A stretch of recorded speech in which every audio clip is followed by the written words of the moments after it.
Hi friends, Neo Toy Story here. I released this project to printables yesterday and it's available for download now, and I put it into the public domain.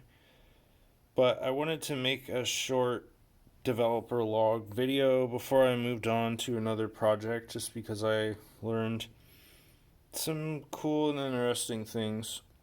Um, First, let me just show you what the thing is. So it's basically a clip that clips into the screw slots of this DeWalt. This is a DCD 999 series, and this will fit any DCD 999. So yeah, it's kind of like a beret or like a tiara or diadem, and it just it clips on there, and then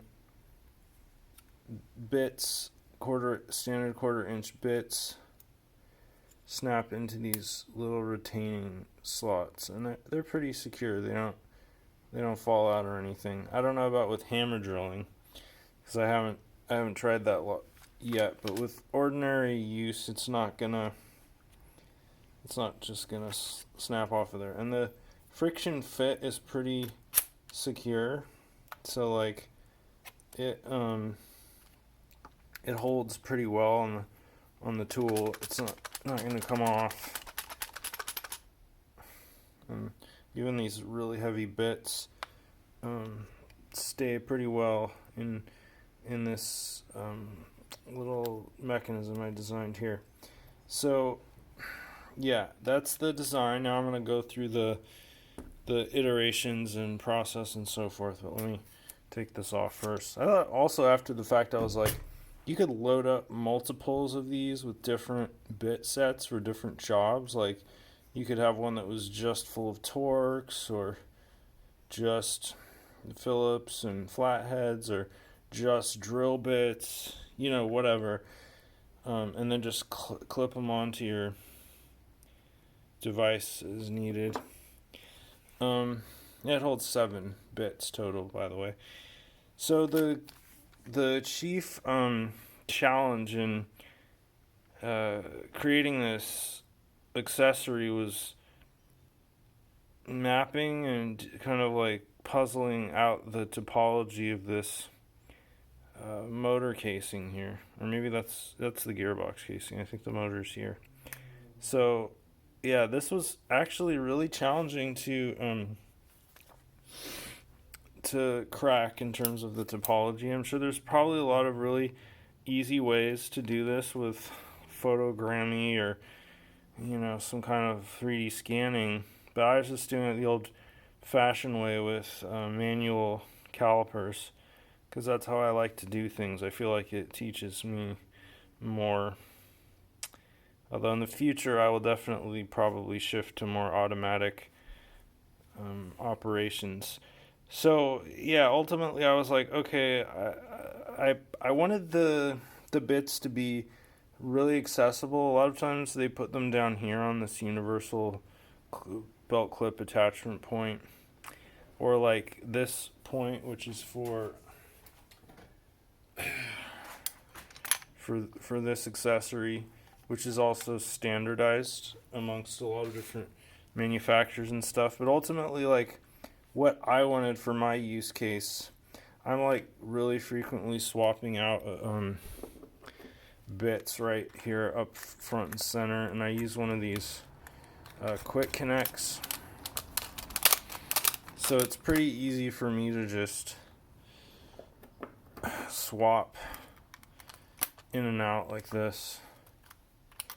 And in that case, I wanted the bits to be right here, so they're like not only really visible and easily accessed, but the distance between the clip and the tool head is minimal, and it's not like in some out of the way location. So that was my thought on putting it around the motor casing. The downside of that is that this is not a universal specification. In fact, as far as I can tell, I just did a really quick census the other day in a hardware store, and the DCD Flexible Advantage series, the A and B, seems to be the only drivers that this specific model fits on, which is kind of disappointing but predictable. Anyway, so I did some crude measurements and I tried to fit this first on there, and my thought was to just use a friction fit down on this bottom groove, like you see, kind of like this headphone sort of design. I thought that would be enough to hold it in place.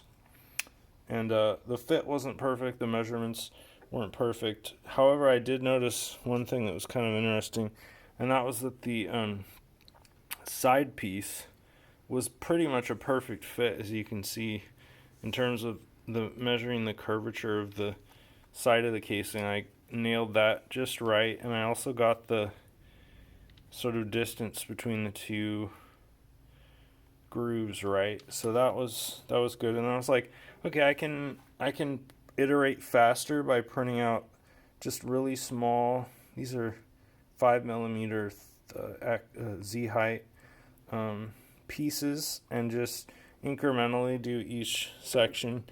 And so that was my strategy to save filament and time. My next measurement, I was like, okay, I'm going to go into all the screw holes. But something was off, something that I wasn't getting, that I just could not figure out, because as you can see, I managed to fit the profile pretty well on one side, but it wasn't really fitting on both sides as well, and there was some discrepancies here around the top of the profile. But otherwise, it really holds on there. And my initial design spec that I came up with, I was like, it's going to extend out 15mm, so that profile is going to be plenty of friction and tension and compressive strength to keep it locked on there in almost any situation. It turned out I only needed 10mm. I didn't even need 15 of a profile. And also, part of my consideration when I was speccing this out was I wanted it to also just be a straight extruded profile, because that minimizes things like the necessity of support, and also just greatly simplifies the model itself.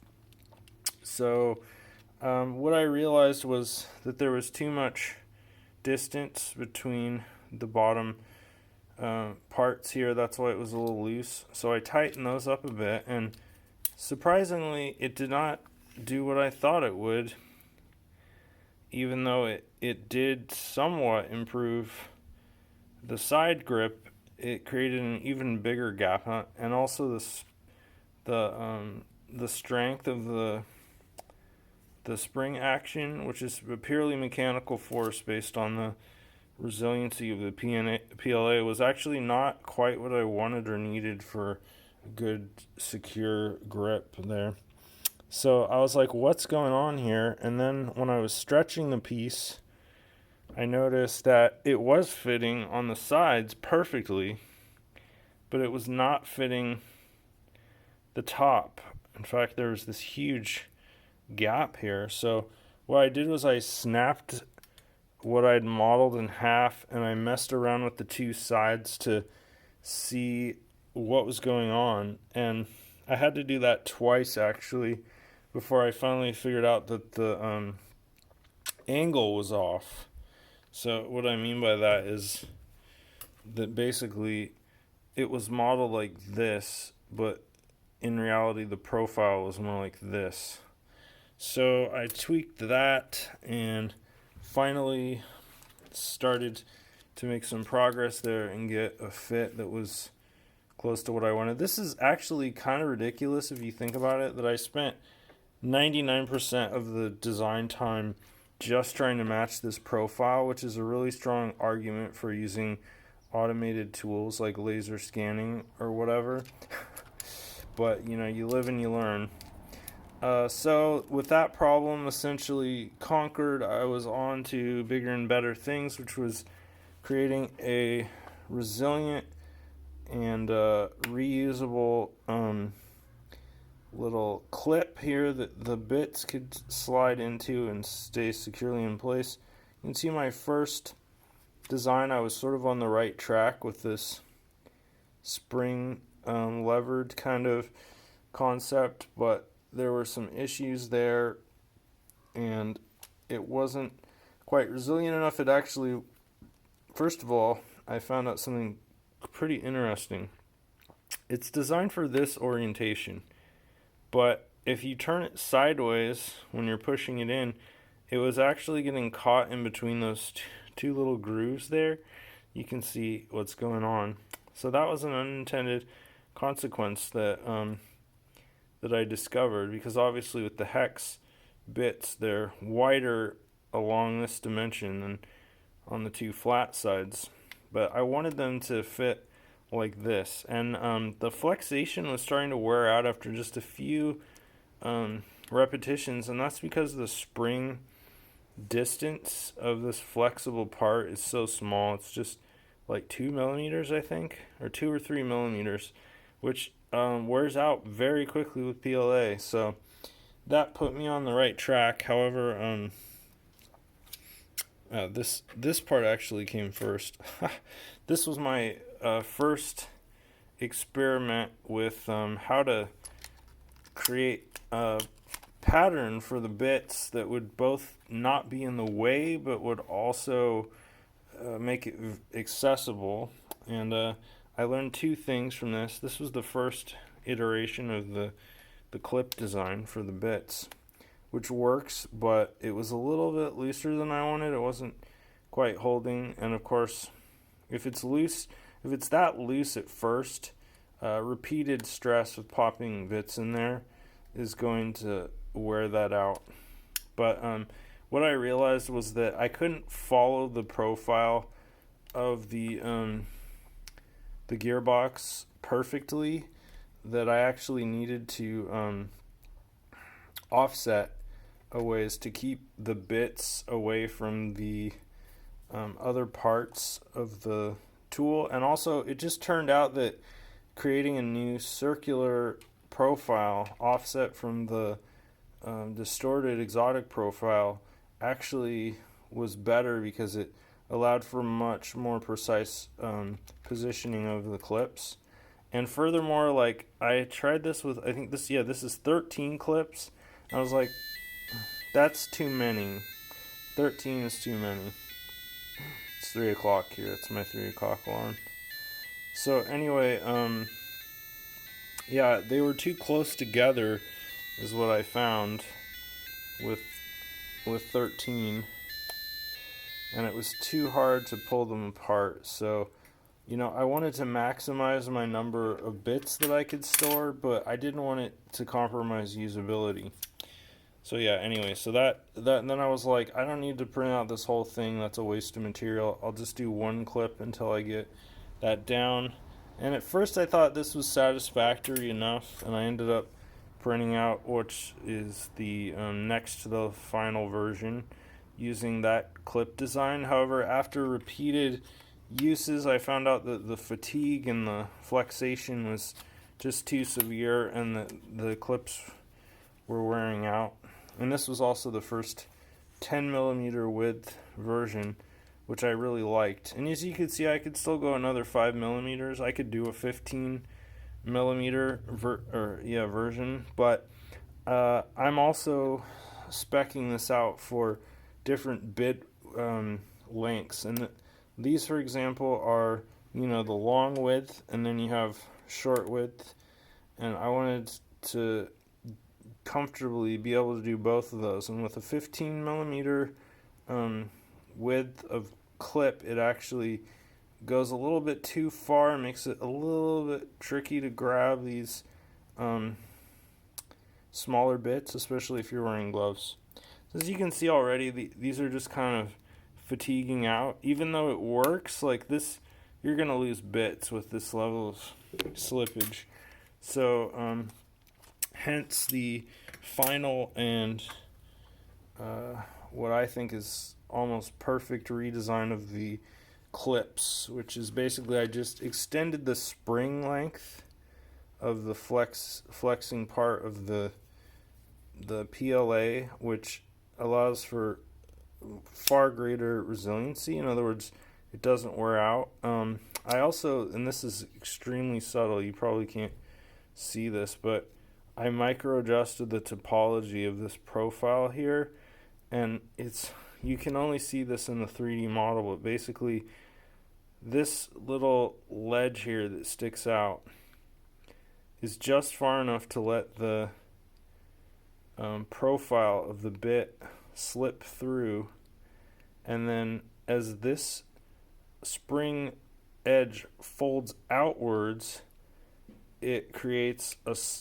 cavitation for that to slide into, and then it pops back because there's a second ledge right here that holds and grips against the side of the bit while also pressing the top ledge back over this edge of the bit. So it's a very sophisticated, complex locking mechanism that I really feel like I just fucking nailed it, because it pops in really easy, but that little ledge and lock basically keeps it stuck in there until you pull it, and it's not going to slide it all going back and forth. Like, the friction is too great because of the 10 millimeters of tension there along the profile. And that was by design, so I felt incredibly proud of that, because these little nuanced micro adjustments to me are sort of the bread and butter of design for stuff like this. Anyway, so, but I mean, I'm jinxing myself here, because I'm sure eventually with enough friction and repetition that these clips are gonna wear out. It's just inevitable, right? But hopefully thousands of times. PLA is a very sturdy, tough, resilient material. So I'm hoping that these clips will last for a really long time before they finally wear out. But yeah, anyway, so that's my DeWalt bit clip, and like I said, it's available in printables now in the public domain, and I'll put a link down in the comment box. But this was fun. This took me at least, I'd say, to about 12 hours total, and that's not including all the time waiting for the printer to pump out these iterations, analyzing the iterations, making adjustments, remodeling, reprinting, etc. Like, it's a big deal. It requires a lot of patience, but in the end I was like incredibly pleased with the end product, and I felt like, I took the time, I put in the work, I pushed past the extreme frustration.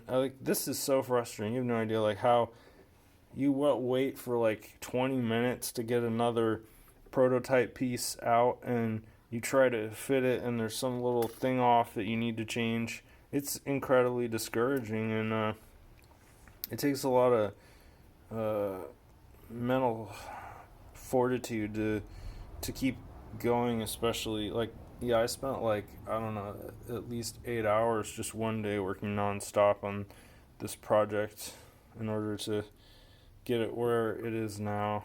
And so yeah, anyway, I'm not gonna pitch or anything here, but please enjoy, and thanks for watching.